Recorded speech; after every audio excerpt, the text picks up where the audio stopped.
are back on A to Z Sports. We are bringing up our special guest. His nickname is Big Yellow, and Zach is doing something really funny right now, which I'm not sure why. Yeah.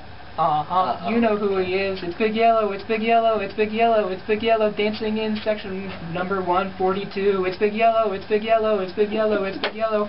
We welcome Randy Page, Big Yellow, to the show. Oh, thank you for having me, guys. Oh, thank you for coming, thank you for coming. Glad you're able to fit us in. Oh, thank you. Alright, let's see. So we're going to talk here about some Pittsburgh Pirates news, since you're obviously decked out in your Pirates gear, so it looks like you're raring to go. Oh, I'm always raring to go. Alright. Your favorite off-season move? Well, I am going to kind of go a bit outside the box. I'm thinking the signing of Matt Diaz was, in my opinion, the best move of the off-season. I know it is going to displace some guys, but I mean, I think it does stabilize the right field for the Buccos. Definitely. We've talked before on Facebook about the platoon situation. There's a huge platoon situation because Garrett cannot hit lefties for anything, and Matt Diaz can, and vice versa in terms of righties.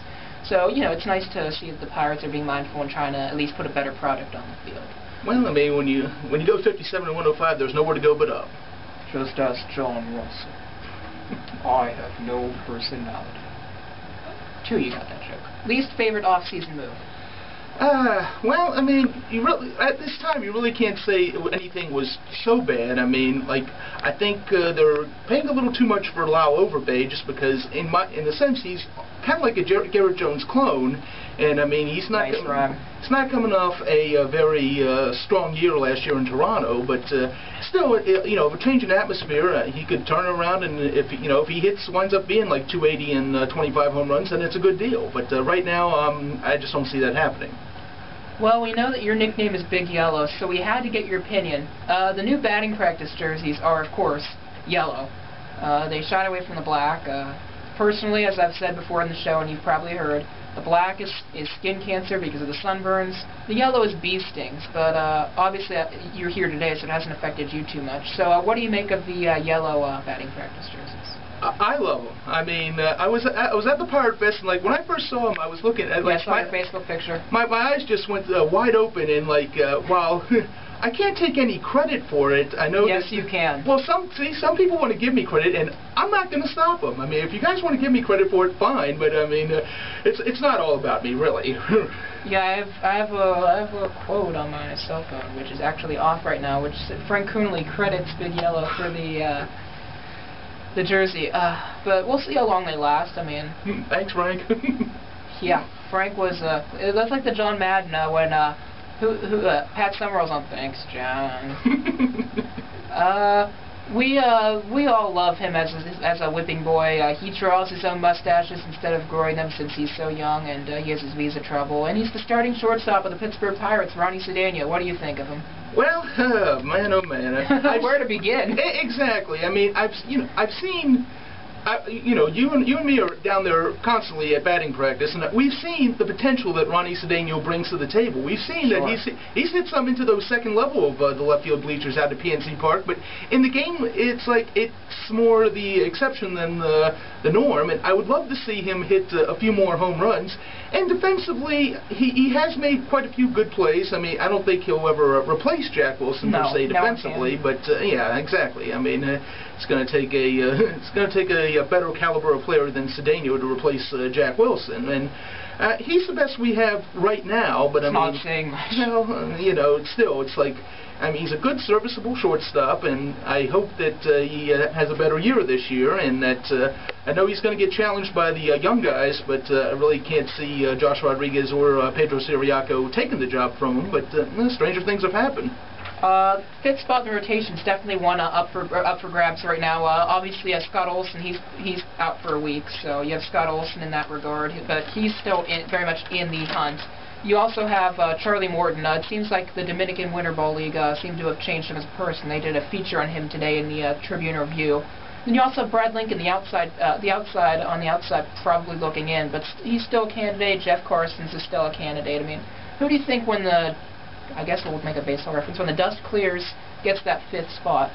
Well, I'm just going to go with Olsen on the experience factor. I know he didn't have the best of the years last year in D.C., and I mean he's been pretty good in Florida when he pitched down there. And the Pirates did spend a bit of money to bring him in, whereas like with Lincoln and Charlie Morton, they're still relatively on the rookie contracts. And Carson's is a good veteran. I just wish that he would be more consistent in a good way. I mean, he's been up and down the whole year, although, like, I remember the one game in Detroit where the drunkard Cabrera won that game off of Dotel in the in the 8th inning. But I mean, still, like in the first 7 innings, it was Carson's most complete start of the year, and then he turns around like the following start and like Morton.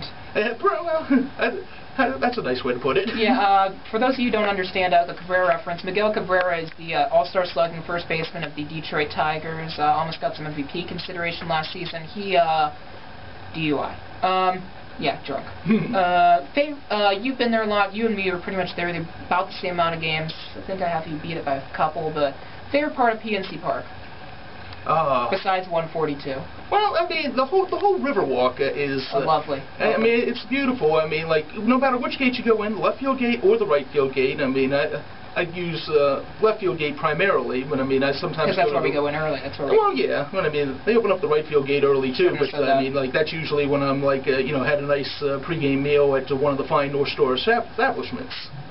But I mean, the whole Riverwalk, as you go in, and like from right field, like you have the kids area. I mean, that's a little playground. Yeah, I mean, I got a couple of nephews, one of which is going to make his first game this year. Oh, wonderful! And, yeah, it's and he's going to spend some time in that kids area, and then you go up the stairs, and then there's the all-you-can-eat section, and. Not for me anymore. Well, I always make it there one game a year, and while I don't have any idea what the game that's going to be this season, you can count on me being there for one game a year. There you go. And then you go right down the Riverwalk, and of course that's usually where our good friend Wally, the camera guy, resides for the games. Wally. And always, you know, taking the pictures of, like, I don't have any idea what's going to be sponsored this year, but of course, you know, the media guide and the scorecard. Yeah, I got on a couple times there last season. Yeah. Good times, good times. And then, of course, I mean, I would be remiss if I don't even talk about Manny's Barbecue and, and the popcorn. Oh, my goodness, like the cheddar and the caramel corn popcorn. Yeah, Manny St. Dean is the coolest. I mean, even if you don't order any food, he just sits there until the first 2 innings, for probably about an hour and a half, and just signs autographs. And yeah, he's just a great part of the organization. Now, yeah. Yeah, and well, of course, I think he's 66. Yeah, well, I know he's up there in years, but of course, it's just going to be special this year. In the 1979. The 71 anniversary. And the lasting image. Him and Steve Blass definitely will have that connection forever. Oh yeah, and I'm sure they're going to throw out the first ball when they have that game against the Orioles. I want to see them recreate the image, but I don't think they're physically able to do that.